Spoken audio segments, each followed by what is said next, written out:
Un señor muy viejo con alas enormes, de Gabriel García Márquez.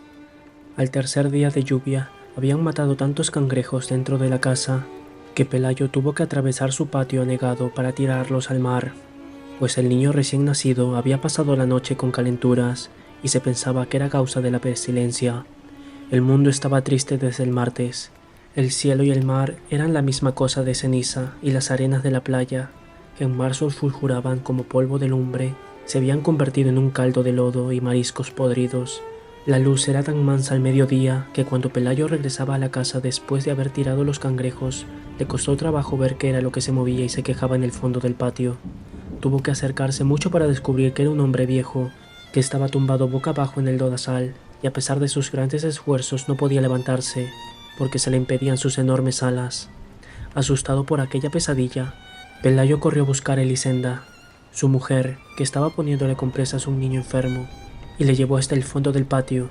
Ambos observaron el cuerpo caído, como un callado estupor. Estaba vestido con un trapero. Le quedaban apenas unas hilachas descoloridas en el cráneo pelado y unos pocos dientes en la boca, y su lastimosa condición de bisabuelo ensopado le había desprovisto de toda grandeza. Sus alas de gallinazo grande, sucias y medio desplumadas, estaban encalladas para siempre en el lodazal. Tanto lo observaron, y con tanta atención, que Pelayo y Elisenda se sobrepusieron muy pronto del asombro y acabaron por encontrarlo familiar. Entonces se atrevieron a hablarle, y él les contestó en un dialecto incomprensible, pero con una buena voz de navegante. Fue así como pasaron por alto el inconveniente de las alas, y concluyeron con muy bien juicio que era un náufrago solitario de alguna nave extranjera abatida por el temporal. Sin embargo, llamaron para que lo viera una vecina que sabía todas las cosas de la vida y la muerte, y a ella le bastó con una mirada para sacarlos del error. «Es un ángel», les dijo. «Seguro que venía por el niño, pero el pobre es tan viejo que lo ha tumbado la lluvia».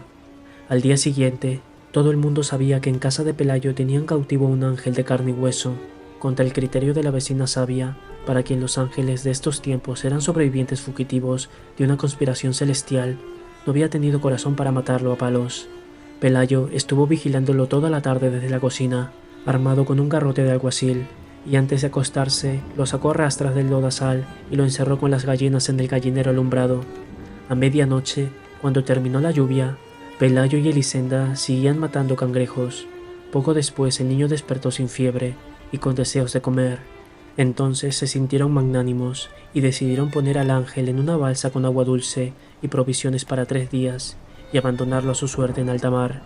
Pero cuando salieron al patio con las primeras luces, encontraron a todo el vecindario frente al gallinero, retozando con el ángel sin la menor devoción y echándole cosas de comer por los huecos de la alambrada, como si no fuera una criatura sobrenatural, sino un animal de circo. El padre Gonzaga llegó antes de las 7 alarmado por la desproporción de la noticia. A esa hora ya habían acudido curiosos menos frívolos que los del amanecer, y habían hecho toda clase de conjeturas sobre el porvenir del cautivo. Los más simples pensaban que sería nombrado alcalde del mundo. Otros, espíritu más áspero, suponían que sería ascendido a general de 5 estrellas para que ganara todas las guerras. Algunos visionarios esperaban que fuera conservado como semental para implantar en la tierra una estirpe de hombres alados y sabios que se hicieran cargo del universo. Pero el padre Gonzaga, antes de ser cura, había sido leñador macizo. Asomado a las alambradas, repasó un instante a su catecismo y todavía pidió que le abrieran la puerta para examinar de cerca aquel varón de lástima que más parecía una enorme gallina decrépita entre las gallinas absortas. Estaba echado en un rincón, secándose al sol las alas extendidas, entre las cáscaras de fruta y las sobras del desayuno que le habían tirado los madrugadores, ajeno a las impertenencias del mundo. Apenas sí levantó sus ojos de anticuario y murmuró algo en su dialecto cuando el padre Gonzaga entró en el gallinero y le dio los buenos días en latín. El párroco tuvo la primera sospecha de impostura al comprobar que no entendía la lengua de Dios, ni sabía saludar a sus ministros. Luego observó que visto de cerca resultaba demasiado humano. Tenía un insoportable olor de intemperie, el revés de las alas sembrado de algas parasitarias y las plumas mayores maltratadas por vientos terrestres. Y nada de su naturaleza miserable estaba de acuerdo con la egregia dignidad de los ángeles. Entonces abandonó el gallinero y con un breve sermón previno a los curiosos contra los riesgos de la ingenuidad. Les recordó que el demonio tenía la mala costumbre de recurrir a artificios de carnaval para confundir a los incautos. Argumentó que si las alas no eran el elemento esencial para determinar las diferencias entre un gavilán y un aeroplano, mucho menos podían serlo para reconocer a los ángeles. Sin embargo, prometió escribir una carta a su obispo para que éste escribiera otra al sumo pontífice, de modo que el veredicto final viniera de los tribunales más altos. Su prudencia cayó en corazones estériles. La noticia del ángel cautivo se divulgó con tanta rapidez que al cabo de pocas horas había en el patio un alboroto de mercado, y tuvieron que llevar la tropa con bayonetas para espantar el tumulto que ya estaba a punto de tumbar la casa. Elisenda, con el espinazo torcido de tanto barrer la basura de feria, tuvo entonces la buena idea de tipiar el patio y cobrar 5 centavos por entrada para ver al ángel. Vinieron curiosos hasta la Martinica.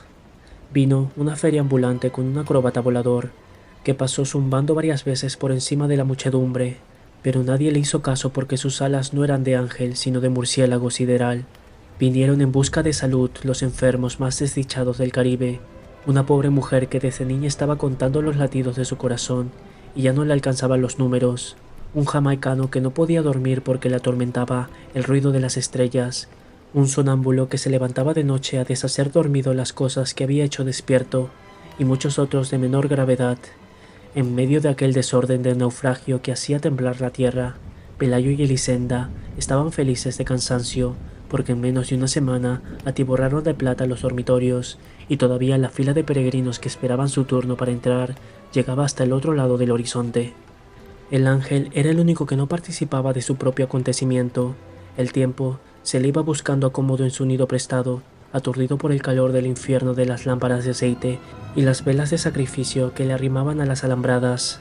Al principio trataron de que comiera cristales de alcanfor que, de acuerdo con la sabiduría de la vecina sabia, era el alimento específico de los ángeles, pero él los despreciaba, como despreció sin probarlos los almuerzos papales que les llevaban los penitentes, y nunca se supo si fue por ángel o por viejo que terminó comiendo nada más que papillas de berenjena. Su única virtud sobrenatural parecía ser la paciencia, sobre todo en los primeros tiempos, cuando le picoteaban las gallinas en busca de los parásitos estelares que proliferaban en sus alas, y los baldados le arrancaban plumas para tocarse con ellas sus defectos, y hasta los más piadosos le tiraban piedras tratando de que se levantara para verlo de cuerpo entero. La única vez que consiguieron alterarlo fue cuando le abrazaron el costado con un hierro de marcar novillos, porque llevaba tantas horas de estar inmóvil que le creyeron muerto. Despertó sobresaltado, despotricando en lengua hermética y con los ojos en lágrimas, y dio un par de aletazos que provocaron un remolino de estiércol de gallinero y polvo lunar, y un ventarrón de pánico que no parecía de este mundo. Aunque muchos creyeron que su reacción no había sido de rabia sino de dolor, desde entonces se cuidaron de no molestarlo, porque la mayoría entendió que su pasividad no era la de un héroe en uso de buen retiro, sino la de un cataclismo en reposo. El padre Gonzaga se enfrentó a la frivolidad de la muchedumbre con fórmulas de inspiración doméstica, mientras le llegaba un juicio terminante sobre la naturaleza del cautivo, pero el correo de Roma había perdido la noción de la urgencia. El tiempo se les iba a averiguar si el convicto tenía ombligo, si su dialecto tenía algo que ver con el arameo, si podía caber muchas veces en la punta de un alfiler, o si no sería simplemente un noruego con alas. Aquellas cartas de parsinomia habrían ido y venido hasta el fin de los siglos, si un acontecimiento providencial no hubiera puesto término a las tribulaciones del párroco.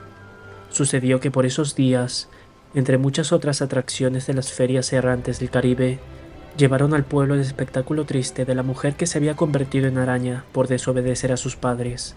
La entrada para verla no solo constaba menos que la entrada para ver al ángel, sino que permitían hacerle toda clase de preguntas sobre su absurda condición y examinarla al derecho y al revés, de modo que nadie pusiera en duda la verdad del horror. Era una tarántula espantosa del tamaño de un carnero y con la cabeza de una doncella triste, pero lo más desgarrador no era su figura de disparate, sino la sincera aflicción con que contaba los pormenores de su desgracia. Siendo casi una niña, se había escapado de la casa de sus padres para ir a un baile, y cuando regresaba por el bosque, después de haber bailado toda la noche sin permiso, un trueno pavoroso abrió el suelo en 2 mitades, y por aquella grieta salió el relámpago de azufre que la convirtió en una araña. Su único alimento eran las bolitas de carne molida, que las almas caritativas quisieran echarle a la boca.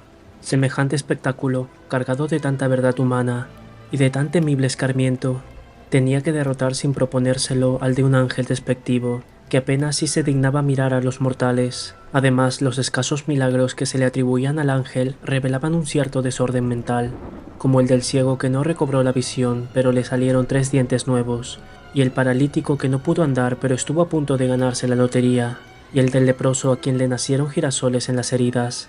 Aquellos milagros de consolación, que más bien parecían entretenimientos de burla, habían quebrantado ya la reputación del ángel, cuando la mujer convertida en araña terminó de aniquilarla. Fue así como el padre Gonzaga se curó para siempre del insomnio, y el patio de Pelayo volvió a quedar tan solitario como en los tiempos en que llovió 3 días y los cangrejos caminaban por los dormitorios. Los dueños de la casa no tuvieron nada que lamentar.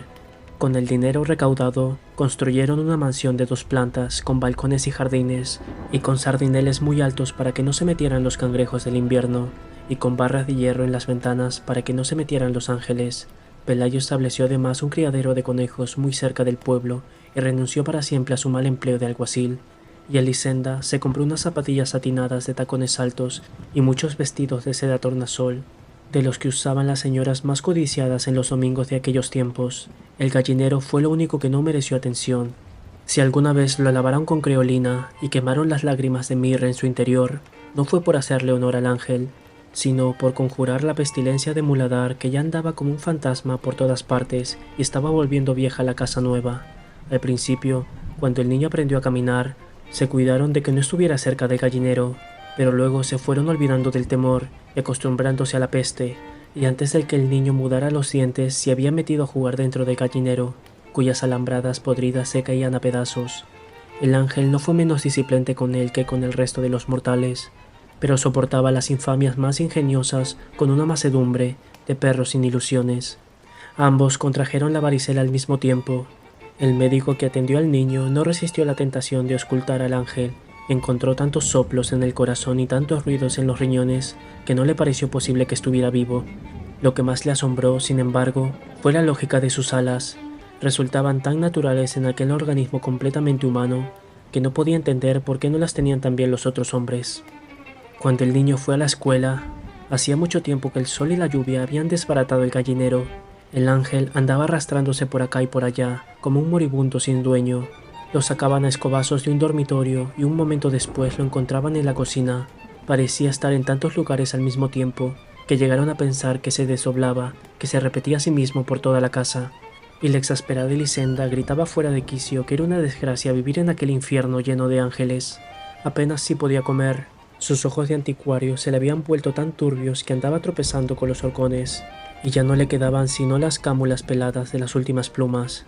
Pelayo le echó encima una manta y le hizo la caridad de dejarlo dormir en el cobertizo, y solo entonces advirtieron que pasaba la noche con calenturas delirantes en trabalenguas de noruego viejo. Fue esa una de las pocas veces en que se alarmaron, porque pensaban que se iba a morir, y ni siquiera la vecina sabia había podido decirles qué se hacía con los ángeles muertos. Sin embargo, no solo sobrevivió en su peor invierno, sino que pareció mejor que los primeros soles. Se quedó inmóvil muchos días en el rincón más apartado del patio, donde nadie lo viera, y a principios de diciembre empezaron a nacerle en las alas unas plumas grandes y duras, plumas de pajarraco viejo, que más bien parecían un nuevo percance de la decrepitud. Pero él debía conocer la razón de estos cambios, porque se cuidaba muy bien de que nadie los notara, y de que nadie oyera las canciones de navegantes que a veces cantaba bajo las estrellas. Una mañana, Elisenda estaba cortando rebanadas de cebolla para el almuerzo, cuando un viento que parecía de alta mar se metió en la cocina. Entonces se asomó por la ventana y sorprendió al ángel en las primeras tentativas del vuelo. Eran tan torpes que abrió con las uñas un surco de arado en las hortalizas y estuvo a punto de desbaratar el cobertizo con aquellos aleteos indignos que resbalaban en la luz y no encontraban asidero en el aire, pero logró ganar altura. Elisenda exhaló un suspiro de descanso, por ella y por él, cuando lo vio pasar por encima de las últimas casas, sustentándose de cualquier modo con un aceroso aleteo de buitre senil. Siguió viéndolo hasta cuando acabó de cortar la cebolla, y siguió viéndolo hasta cuando ya no era posible que lo pudiera ver, porque entonces ya no era un estorbo en su vida, sino un punto imaginario en el horizonte del mar. Fin de Un señor muy viejo con alas enormes.